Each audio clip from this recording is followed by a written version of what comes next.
আওয়ামী লীগের জন্য এটা বড় ধরনের একটা দুঃসংবাদ বলা যেতে পারে, কারণ নতুন একটা বক্তব্য সামনে এসেছে।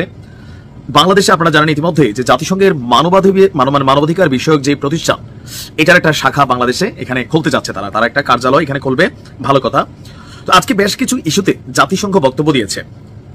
আর জাতিসংঘের যিনি এখানে আবাসিক সমন্বয়ক আছেন গোয়েন লুইস, তিনি যেই বক্তব্য দিয়েছেন, এই বক্তব্যে আওয়ামী লীগের জন্য খুবই বড় একটা দুঃসংবাদ এখানে অপেক্ষা করছে।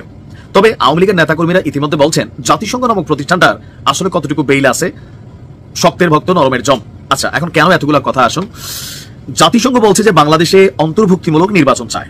আমরা এতদিন অন্তর্ভুক্তিমূলক নির্বাচন বলতে এটাই বুঝতাম যে প্রত্যেকটা রাজনৈতিক দল যাদের নিবন্ধন আছে, যাদের নির্বাচন করার সক্ষমতা আছে, যোগ্যতা আছে, যাদের দলীয় নেতাকর্মী আছে বা একটা বড় ধরনের কি বলা হয় যে টিম আছে, তারা নির্বাচন করবে। এটা গণতন্ত্রের সৌন্দর্য, এরকম একটা ভাবছি আমরা এতদিন সবাই।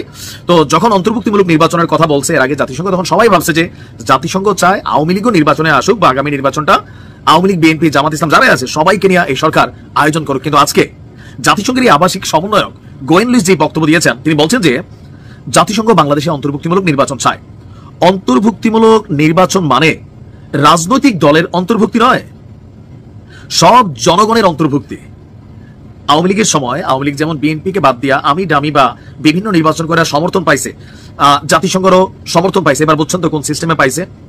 জাতিসংঘ অন্তর্ভুক্তিমূলক নির্বাচনে বিএনপিকে ছাড়াও যে নির্বাচন আওয়ামী লীগ করছে, যে ডামি প্রার্থী দিয়া, সেটাও কিন্তু তখন অ্যাকসেপ্ট হয়ে গেছিল। তো কোন সিস্টেমে অ্যাকসেপ্ট হয়েছে? ওই একই সিস্টেমে অ্যাকসেপ্ট হয়েছে, যেটা এখন তারা এখানে পুনর্ব্যক্ত করছে। তারা বলছে যে সব জনগণের অন্তর্ভুক্তি হিসাবে তারা দেখে, রাজনৈতিক দলের না। অনেকে নির্বাচন আসতে পারে, নাও আসতে পারে।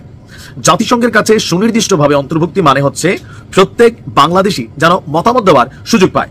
আওয়ামী লীগ না থাকা অবস্থায় নির্বাচন অন্তর্ভুক্তিমূলক হবে কিনা সাংবাদিকের এমন প্রশ্নের জবাবে গোয়েন লুইস তিনি এই বক্তব্য দিয়েছেন।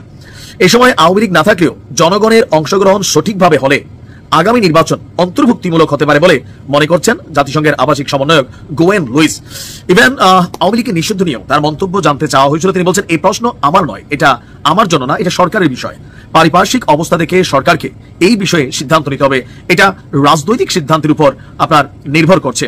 আর আগামী জাতীয় নির্বাচনে জাতিসংঘ টেকনিক্যাল সাপোর্ট দিতে আগ্রহী, তবে নির্বাচন কখন হবে সেটা বাংলাদেশ সরকার এবং জনগণ ঠিক করবে। এ ব্যাপারেও জাতিসংঘ কোনো হস্তক্ষেপ করবে না। জাতিসংঘ বর্তমান সরকারের সংস্কারের উদ্যোগকেও সমর্থন করে, তবে কোন কোন বিষয়ে সংস্কার করা হবে সেটাও সরকারের নিজস্ব সিদ্ধান্ত।